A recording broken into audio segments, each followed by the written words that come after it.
Avant de prier, prenons un instant pour nous recueillir et ouvrir nos cœurs à la parole vivante de Dieu.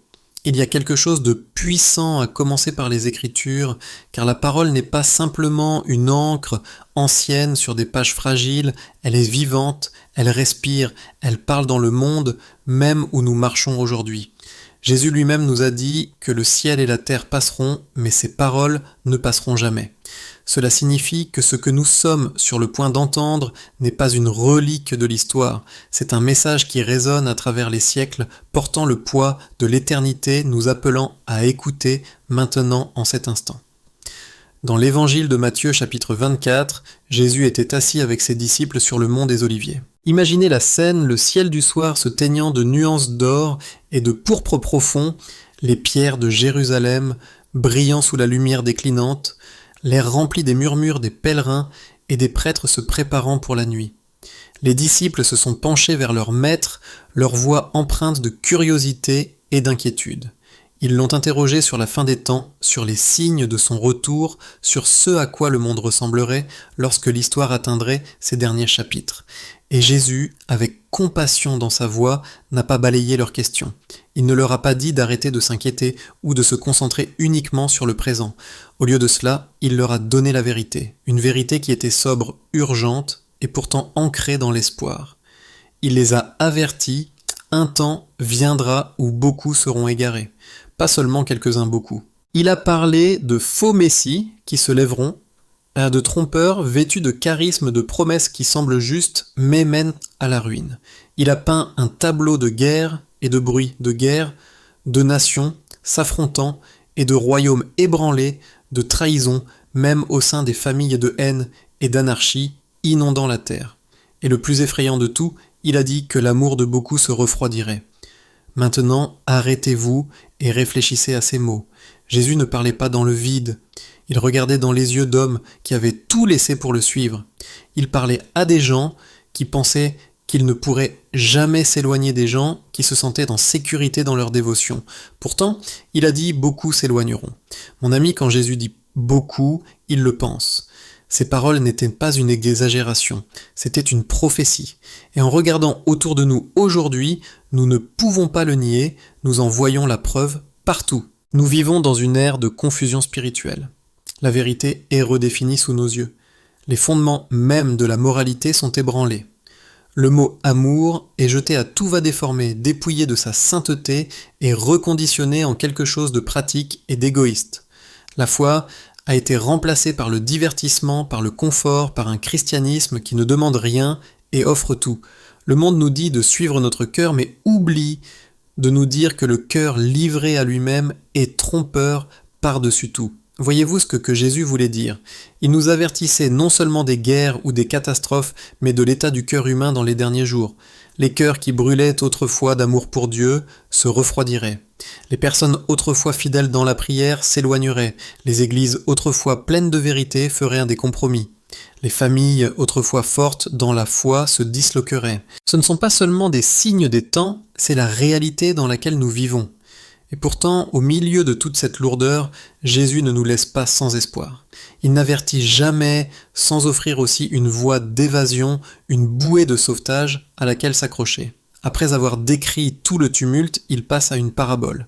C'est comme s'il tournait la page et disait « Laissez-moi vous montrer ce que cela signifie pour votre cœur, votre vie, vos choix. » Et il raconte l'histoire de 10 jeunes filles qui attendaient l'époux. Toutes les 10 en avaient l'apparence. Toutes les 10 étaient invitées, toutes les 10 portaient des lampes, extérieurement il n'y avait pas de différence, mais intérieurement il y avait une distinction cachée, 5 étaient sages et préparés, tandis que 5 étaient insensés et vides. Lorsque l'époux a tardé, toutes les 10 se sont fatiguées, toutes les 10 se sont endormies. Mais lorsque le cri de minuit a retenti, voici l'époux, allez à sa rencontre. Soudain, la différence a été révélée. Les sages avaient de l'huile dans leurs lampes, les insensés n'en avaient pas. Les sages étaient prêtes, les insensés ne l'étaient pas. Et la porte a été fermée. Cette parabole ne concerne pas seulement elle nous concerne. Elle concerne chaque personne qui entend ces mots et doit se demander suis-je sage ou insensé, suis-je éveillé ou endormi, Ai-je de l'huile dans ma lampe ou est-ce que je ne porte qu'une coquille vide de religion ? Vous voyez, l'huile dans la Bible représente souvent le Saint-Esprit, l'intimité avec Dieu, une marche personnelle et quotidienne avec Jésus qui ne peut être empruntée ou feinte. C'est quelque chose que personne d'autre ne peut vous donner, aucun parent, aucun pasteur, aucun conjoint, aucun ami. Votre lampe doit contenir votre huile. Votre foi doit être la vôtre. Et c'est ici que ce message pénètre dans nos vies aujourd'hui. Jésus ne nous dit pas ces choses pour nous effrayer, mais pour nous préparer. La préparation ne consiste pas à deviner des dates ou à décoder des prophéties. La préparation consiste à vivre chaque jour comme si le roi pouvait revenir à tout moment. La préparation consiste à remplir votre cœur d'huile par la prière, par la parole, par la soumission, par l'obéissance. La préparation consiste à refuser de sombrer dans la paresse spirituelle, à refuser de laisser votre amour se refroidir, à refuser de vous contenter d'une foi qui a l'air bien à l'extérieur, mais qui est vide à l'intérieur. Mon cher ami, ce n'est pas le moment de jouer avec Dieu. Ce n'est pas le moment de remettre la dévotion à plus tard, de dire « je prendrai les choses au sérieux plus tard ». Demain n'est pas garanti. Le cri de minuit n'attendra pas que vous soyez prêts. La porte ne restera pas ouverte indéfiniment. Jésus vient soudainement, glorieusement, sans équivoque. Et quand il viendra seul, ceux qui sont prêts entreront. Mais voici la bonne nouvelle, vous pouvez être prêts. Vous n'avez pas à vivre dans la peur, dans l'incertitude ou dans le regret. Vous pouvez vivre chaque jour rempli de l'huile de son esprit, marchant dans sa vérité, ancré dans son amour. C'est pourquoi nous nous rassemblons dans la prière. C'est pourquoi nous venons à la parole. Pas pour cocher une case religieuse, mais pour nous approcher de celui qui est notre époux, notre sauveur, notre roi. Alors que nous commençons ce moment ensemble, laissez-moi vous encourager, mettez de côté toute distraction. Déposez le poids de vos soucis. Faites taire le bruit du monde pour un instant. Ouvrez votre cœur à ce que Dieu veut vous dire. Parce que ce ne sont pas seulement des temps sombres, ce sont des temps saints. Dieu sépare les sages des insensés, les éveillés des endormis, les remplis des vides. Et vous avez le choix dès maintenant d'être comptés parmi les sages. Voici l'invitation. Vivre éveillé, vivre prévivre, avec des lampes pleines et des cœurs brûlants pour Jésus. Et alors que nous continuons, que nous réfléchissons à ces paroles et que nous prions ensemble que cette vérité s'ancre profondément dans votre âme, l'époux vient. Et son retour sera glorieux. Quand Jésus a parlé de la fin des temps, il n'essayait pas de remplir nos esprits de peur, mais d'éveiller nos cœurs à la foi. Chaque mot qu'il a donné était une lampe pour éclairer notre chemin. Quand il a dit « Veillez à ce que personne ne vous égare », Matthieu 24:4, il nous donnait la première clé de la persévérance. La tromperie n'est pas toujours évidente, elle vient envelopper de demi-vérités de messages qui semblent attrayants de voix, qui semblent persuasives. Mais la vérité ne se mesure pas à la douceur de son son, elle se mesure à sa conformité avec la parole éternelle de Dieu. Pensez aux temps dans lesquels nous vivons. L'information circule plus vite que jamais. N'importe qui avec un téléphone peut diffuser ses opinions à des milliers de personnes. Le charisme a remplacé le caractère dans de nombreuses shama'ar. Les discours de motivation habillés de langage biblique se répandent comme une traînée de poudre, tandis que l'évangile non filtré, repentance, sainteté, soumission, est souvent réduit au silence parce qu'il semble trop coûteux. Et pourtant Jésus nous a déjà dit que cela arriverait. Il a dit que de nombreux faux prophètes se lèveraient et égareraient beaucoup, Matthieu 24:11. Il nous a dit que l'anarchie augmenterait et que l'amour de beaucoup se refroidirait. Mais il ne s'est pas arrêté là. Il nous a donné une promesse, celui qui persévérera jusqu'à la fin sera sauvé. Et cet évangile du royaume sera proclamé dans le monde entier comme un témoignage pour toutes les nations, et alors la fin viendra. Matthieu 24:13-14. Avez-vous entendu cela, la persévérance ? C'est la clé. Pas un élan de foi superficiel et momentané, mais une marche régulière, durable et persévérante avec Dieu. Laissez-moi vous donner une image. Imaginez un coureur de marathon. Au début de la course, tout le monde a l'air fort. Tout le monde sourit, est énergique, plein d'espoir. Mais au fur et à mesure que les kilomètres s'allongent, le véritable test commence. Le corps souffre, l'esprit se fatigue, la tentation d'abandonner chuchote plus fort. Seuls ceux qui se sont entraînés, qui se sont préparés, qui se sont remplis de persévérance terminent la course. Et lorsqu'ils franchissent la ligne d'arrivée, ce n'est pas la chance qui les a portés, c'est la force qu'ils ont construite en cours de route. De la même manière, notre foi n'est pas testée dans les moments faciles, mais dans l'attente, dans les heures de minuit, dans les saisons de retard. Les jeunes filles sages, dans la parabole de Jésus, n'étaient pas seulement sages parce qu'elles portaient des lampes. Elles étaient sages parce qu'elles portaient de l'huile. Elles avaient ce qu'il fallait pour tenir toute la nuit. Elles étaient préparées pour le retard. Elles ont enduré l'attente. Et quand le cri est venu, elles étaient prêtes. Alors que signifie pour nous de porter de l'huile aujourd'hui, l'huile représente la présence du Saint-Esprit dans nos vies. Elle représente une intimité avec Jésus qui est nourrie quotidiennement par la prière, par les Écritures, par l'obéissance. Vous ne pouvez pas acheter de l'huile à la dernière minute. Vous ne pouvez pas emprunter l'intimité avec Dieu à quelqu'un d'autre. Vous ne pouvez pas survivre sur la foi d'hier. Vous devez remplir votre lampe aujourd'hui et encore demain et encore le jour suivant. C'est pourquoi la prière n'est pas facultative, elle est vitale. Ce n'est pas un rituel, c'est l'oxygène même de nos âmes. Réfléchissons un instant de manière pratique. Comment gardons-nous nos lampes remplies ? Tout d'abord en ouvrant la parole de Dieu et en la laissant nous façonner. Ne la lisez pas comme une routine, mais laissez-la insuffler la vie en vous. Lorsque vous lisez les Écritures, ne vous précipitez pas. Attardez-vous, méditez, demandez au Saint-Esprit de parler. Chaque pal est de l'huile pour votre lampe, deuxièmement par la prière. La prière ne concerne pas des mots éloquents, elle concerne la connexion. Il s'agit de verser votre cœur à Dieu et de le laisser verser son esprit en vous. Certaines des prières les plus puissantes ne sont pas longues ou polies, elles sont brutes, honnêtes, chuchotées dans la faiblesse. Seigneur, aide-moi. Seigneur, j'ai besoin de toi. Seigneur, donne-moi de l'huile. Ce sont les prières qui remplissent en votre lampe. Troisièmement, par l'obéissance. Jésus a dit « Si vous m'aimez, vous garderez mes commandements » Jean 14, 15. L'obéissance maintient le flux d'huile. Lorsque nous entendons sa parole et agissons en conséquence, lorsque nous pardonnons quand c'est difficile, lorsque nous résistons à la tentation, lorsque nous aimons ceux qui nous blessent, lorsque nous défendons la vérité, même si cela nous coûte, c'est ainsi que nous restons remplis. L'huile n'est pas seulement une question de sentiment, c'est une question de fidélité. Maintenant, rapprochons cela de chez nous avec quelques réflexions de la vie réelle. Avez-vous déjà remarqué à quel point il est facile de se laisser distraire ?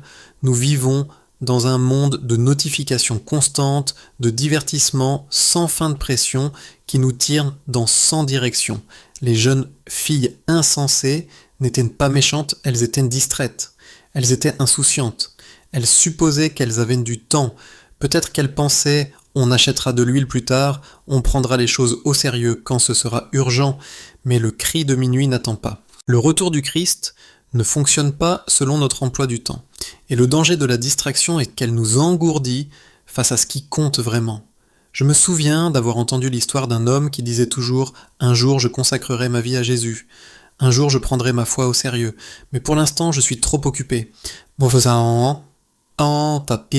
Les années ont passé, la vie a filé, et un jour de manière inattendue, sa vie a été écourtée. Sa famille a pleuré non seulement à cause de sa mort, mais parce qu'il avait toujours dit « un jour » et n'avait jamais choisi « aujourd'hui ». Mon ami, ne soyez pas cet homme, n'attendez pas demain pour préparer votre lampe. Demain n'est pas promis, aujourd'hui est le jour du salut. Jésus nous appelle non seulement à être conscient des temps, mais à vivre avec urgence. Cela ne signifie pas vivre dans la peur, mais vivre de manière concentrée. Cela signifie se réveiller chaque matin et dire « Seigneur, remplis-moi à nouveau, donne-moi de la sagesse, donne-moi du discernement, aide-moi à voir avec des yeux spirituels, garde-moi prêt ». Il y a un verset dans le psaume 25, 20, 21 qui dit « Ô garde mon âme et délivre-moi, que je ne sois pas honteux, car je me réfugie en toi. Que l'intégrité et la droiture me préservent, car je t'attends. » C'est le cri d'un cœur sage. Pas un cœur qui s'appuie sur sa propre force, mais un cœur qui s'appuie pleinement sur le Seigneur. Car par nos propres forces, nous ne pouvons pas persévérer. Par notre propre volonté, nous ne pouvons pas rester éveillés. Mais quand le Saint-Esprit nous remplit, nous trouvons une force que nous n'aurions jamais cru possible. Soyons honnêtes, le monde dans lequel nous vivons est épuisant. Les titres de l'actualité nous remplissent d'anxiété. Le travail nous épuise.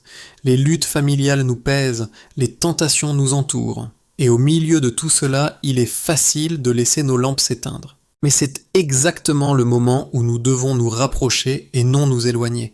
Dans la faiblesse, nous trouvons sa force. Dans la confusion, nous trouvons sa direction. Dans le désespoir, nous trouvons son espoir. Vous souvenez-vous de ce que Jésus a dit dans 1 Corinthiens 10,13 par l'apôtre Paul ? Aucune tentation ne vous est survenue qui n'était pas commune à l'homme. Dieu est fidèle et il ne vous laissera pas être tenté au-delà de votre capacité, mais avec la tentation, il fournira aussi le moyen d'y échapper afin que vous puissiez l'endurer. Cette promesse est toujours d'actualité. Dieu ne vous laissera jamais sans huile si vous venez à lui en demandant. Il ne vous laissera jamais affronter la tentation seul. Il fournira toujours un moyen d'échapper à un chemin de persévérance, un nouveau remplissage de son esprit. Alors que ce message vous encourage, vous n'êtes pas appelé à courir à vide. Vous n'êtes pas destiné à être parmi les insensés. Vous êtes invité à être rempli quotidiennement de la présence de Dieu, à marcher dans la vérité, à briller dans les ténèbres. Et lorsque le cri de minuit retentira, que ce soit le retour du Christ ou la fin inattendue de nos vies terrestres, vous ne serez pas pris au dépourvu. Vous vous lèverez avec joie, avec des lampes qui brûlent, avec des cœurs vivants, prêts à rencontrer l'époux. Mon ami, que cette vérité s'enracine profondément, ce ne sont pas seulement des avertissements, ce sont des invitations. Des avertissements pour nous réveiller, oui, mais aussi des invitations à une intimité plus profonde avec Jésus. Une invitation à sortir de la religion superficielle et à entrer dans une relation réelle. Une invitation à cesser de vivre à moitié endormi et à commencer à vivre éveillé, alerte, rempli de l'esprit. Alors prions dès maintenant, Seigneur Jésus, donne-nous de l'huile dans nos lampes, garde-nous brûlants jusqu'au jour où nous te verrons face à face. Éloigne les distractions de nos vies, brise les chaînes de l'apathie, suscite un feu nouveau dans nos cœurs, rends-nous sages, pas insensés, éveillés, pas endormis, prêts, pas insouciants. Laisse-nous vivre chaque jour préparé plein d'amour, plein de vérité, plein de ton esprit. Et si vous priez cela sincèrement, si vous le cherchez de tout votre cœur, vous découvrirez qu'il est fidèle. Il ne vous rejettera pas. Il remplira votre lampe encore et encore jusqu'au jour où l'époux viendra et vous appellera à sa joie. Alors que nous arrivons à la fin de ce message, je veux que vous preniez une pause et que vous réfléchissiez à ce que l'Esprit de Dieu murmure à votre cœur. Nous avons parcouru les avertissements de Jésus, sa parabole des 10 jeunes filles, et l'appel urgent à vivre, prêt, éveillé et rempli de l'huile de son esprit. Ce ne sont pas seulement des mots pour un autre temps. C'est une feuille de route pour vivre fidèlement maintenant au milieu du bruit et des luttes de notre vie quotidienne. Alors prenons tout cela et ramenons-le au niveau du sol, là où vous vivez, où vous travaillez, où vous affrontez des défis chaque jour. Que signifie vivre prêt dans un sens pratique ? À quoi cela ressemble-t-il de porter de l'huile dans votre lampe au milieu des horaires scolaires, des factures à payer, des conflits avec des proches ou des batailles privées que personne d'autre ne voit ? Cela commence par le choix quotidien de la soumission. Chaque matin, lorsque vos pieds touchent le sol, murmurez « Seigneur, ce jour t'appartient, remplis-moi de ton esprit, conduis-moi par ta parole, garde ma lampe allumée ». Vous n'avez pas besoin de savoir ce que la semaine entière apportera, mais vous pouvez choisir de marcher près de lui aujourd'hui. Vous pouvez choisir de le chercher d'abord avant que les exigences du monde ne s'accumulent. Lisez sa parole, non pas comme une tâche, mais comme une bouée de sauvetage. Même si ce n'est que quelques versets, laissez-les s'imprégner. Laissez-les façonner vos pensées, vos réponses, votre perspective. La Bible dit dans le psaume 119-105 « Ta parole est une lampe à mes pieds et une lumière sur mon chemin. » Sans cette lampe, nous trébuchons dans l'obscurité. Avec elle, nous marchons avec clarté. Ne sous-estimez pas le pouvoir de ne serait-ce que 5 minutes dans les Écritures, c'est de l'huile pour votre âme. Priez non pas comme une performance, mais comme une conversation. Parlez à Dieu tout au long de la journée. Dans la voiture, au travail, en faisant la vaisselle, en marchant dehors, invitez-le dans tout cela. Murmurez des remerciements, demandez de l'aide. Criez quand vous vous sentez faible. La prière ne consiste pas à impressionner Dieu, il s'agit de l'inclure. Et lorsque vous faites de la prière un rythme de votre vie, vous remarquerez que votre lampe reste remplie, que votre esprit reste éveillé. Gardez votre cœur contre la distraction. Nous vivons dans une culture de bruit constant. Les réseaux sociaux, les cycles d'actualité, le divertissement sans fin, aucune de ces choses n'est mauvaise en soi, mais elles peuvent voler notre huile si nous les laissons faire. Les jeunes filles insensées n'ont pas été détruites par une catastrophe, elles ont été perdues par la négligence. Elles ont simplement omis de se préparer. Elles ont laissé d'autres choses prendre la priorité. Alors gardez votre temps, gardez votre concentration. Faites de la place pour ce qui compte le plus, votre intimité avec le Christ. Aimez les autres avec un amour qui reflète Jésus. Rappelez-vous ce qu'il a dit dans Matthieu 24, que l'amour de beaucoup se refroidirait. Ne laissez pas cela être vrai de vous. Dans un monde où la haine, la division et l'égoïsme sont monnaie courante, choisissez de garder votre cœur doux. Choisissez le pardon plutôt que l'amertume. Choisissez la gentillesse plutôt que le cynisme. Choisissez la patience plutôt que la colère. Ce n'est pas de la faiblesse, c'est de la force. C'est la force d'une lampe qui brûle avec l'huile de l'Esprit de Dieu. Et ne faites pas ce voyage seul, nous avons besoin les uns des autres. Les jeunes filles sages ne pouvaient pas partager leur huile, mais elles attendaient ensemble. Elles veillaient ensemble. De la même manière, nous avons besoin de la communion des croyants. Nous avons besoin de frères et sœurs qui nous rappellent la vérité, qui nous encouragent lorsque nous sommes fatigués, qui prient avec nous et pour nous. Ne vous isolez pas. Restez connectés au corps du Christ. Hébreux 10, 25 dit « N'abandonnez pas de vous réunir comme certains en ont l'habitude, mais encouragez-vous les uns les autres, et cela d'autant plus que vous voyez le jour approcher. » Laissez-moi vous laisser avec cette image, un jour le cri retentira. Peut-être de notre vivant, peut-être au-delà, mais le cri viendra « Voici l'époux, allez à sa rencontre ». Et à ce moment-là, toutes les distractions de ce monde s'évanouiront. Toutes les douleurs, toutes les luttes, toutes les tentations seront derrière nous. Et la seule chose qui importera sera celle-ci ma lampe, brûlait-elle? Mon cœur était-il prêt? Ai-je vécu éveillé, rempli, préparé? Je veux que vous soyez parmi les sages. Je veux que vous entriez dans le festin de noces avec joie pour entendre les mots de l'époux, bien fait, bon et fidèle serviteur. Entre dans la joie de ton Seigneur.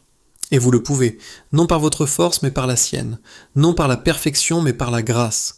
Chaque jour où vous le choisissez, chaque prière que vous murmurez, chaque moment où vous obéissez, chaque fois que vous tournez vos yeux vers lui, après avoir erré, vous remplissez votre lampe. Alors vivez avec espoir, pas avec peur. Vivez avec paix, pas avec anxiété. Vivez avec concentration, pas avec distraction. Vivez avec de l'huile dans votre lampe de l'amour, dans votre cœur, et vos yeux levés vers celui qui revient. Et pour finir, prions une dernière fois. Père, merci pour ta parole qui nous insuffle la vie. Merci pour l'avertissement qui nous réveille et l'espoir qui nous ancre. Empêche-nous d'être insensés. Empêche notre amour de se refroidir. Remplis-nous de ton esprit quotidiennement, jusqu'au jour où nous verrons Jésus face à face. Aide-nous à vivre avec sagesse, avec persévérance, avec joie. Garde nos cœurs, renforce notre foi, et que nos vies brillent comme un témoignage de ta vérité dans un monde qui a désespérément besoin de lumière. Nous demandons cela au nom puissant de Jésus. Amen. Sataniétan, ta main. Partez de ce moment avec la paix dans votre cœur, l'espoir dans votre esprit et le courage dans vos pas. L'époux vient et son retour sera glorieux. D'ici là, gardez votre lampe pleine, gardez votre amour vivant, gardez votre foi forte et sachez que vous n'êtes jamais seul.